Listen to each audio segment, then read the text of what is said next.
Təsəvvür elə ki, cibində 25-30 min pul var və gedib giz-giz maşınlar almaqdansa, o pula Amerikadan bunu gətirə bilərsən. Sonata. Çoxsu gedir o pula, ölüsü çıxmış 10 illik maşın və yaxud Çinin ən zəif kateqoriya maşınını alır. Məsələn, bu maşını Amerikadan qaqaşımız 27 min manata gətirib. O büdcəyə ağlınıza iç BYD falan gəlsə də, siz bir buna baxın. Məsələn, həm ili təzədir, həm səviyyəsi başqadır, həm də salonu bombadır. Ən azından bu maşında sizə yol vermə ehtimalları daha çox. Texnologiya desən, Hyundai'dır.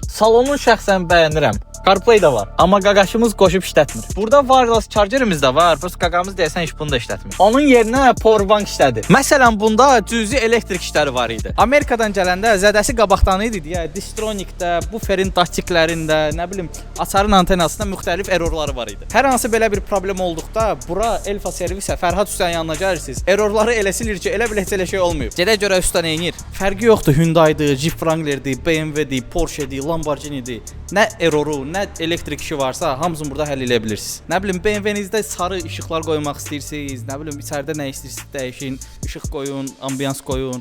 Wrangler'iniz xoddamır, Amerikadan gətirib zibilə düşmüsünüz, düzəldirlər. Tesla gətirmisiniz, başınız çıxmır, nə baş verir, account bloka düşüb düzəldirlər. Yəni hər ağlınıza gələn problem burada həll olunur. Qaqamız bunu 3-4 min dollar arasına udub, özü zapsas satır, zapsasını özündən alıb, axırda 27 min manata oturub. Qaqamız maşını hələ yığıb qurtarmayıb, amma soruşsaz deyəcək ki, sport maşındır, çəki azaltmışam. Bu qiymətə bundan o yana nə olsun? Yox, istəmirəm, gedim dizel 2010-cu il maşını alım və yaxud da Çin ən zəif komplektasiya maşını alım deyirsinizsə, Allah köməyiniz olsun. Sağ olun.